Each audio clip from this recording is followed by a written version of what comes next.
কলকাতার জনপ্রিয় সুপারস্টার দেব এই মুহূর্তে কলকাতার সিনেমা ইন্ডাস্ট্রির সেরা জনপ্রিয় নায়কের আসনে অবস্থান করছেন। তিনি প্রতিনিয়ত একটার পর একটা নতুন নতুন সিনেমা নিয়ে হাজির হচ্ছেন ভক্তদের মাঝে। 2006 সালে ভারতীয় বাংলা সিনেমার জনপ্রিয় নায়িকা রচনা ব্যানার্জির বিপরীতে অগ্নিশপথ সিনেমার মাধ্যমে কলকাতার বাংলা সিনেমা ইন্ডাস্ট্রিতে নিজের ক্যারিয়ার শুরু করেন নায়ক দেব। এখন দেবের সব সিনেমাই দর্শক নন্দিত হলেও দেবের ক্যারিয়ারের প্রথম সিনেমা কিন্তু একেবারেই ফ্লপ হয়েছিল। এরপর 2007 সালে রবি কিনাকি পরিচালিত আই লাভ ইউ সিনেমায় অভিনয় করেন তিনি।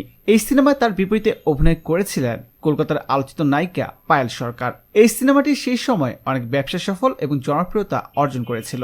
এরপর টলিউড কুইন খ্যাত জনপ্রিয় নায়িকা কোয়েল মল্লিকের বিপরীতে প্রেমের কাহিনী সিনেমায় অভিনয় করেছিলেন দেব। এই সিনেমাটিও সেই সময় তুমুল জনপ্রিয়তা অর্জন করে। এরপর আর পেছনে ফিরে তাকাতে হয়নি দেবকে। শূন্য থেকে শুরু করে হয়েছেন সুপারস্টার। আর এখন তিনি কলকাতার বাংলা সিনেমা ইন্ডাস্ট্রির সবচেয়ে জনপ্রিয় এবং সর্বাধিক পারিশ্রমিক প্রাপ্ত অভিনেতা।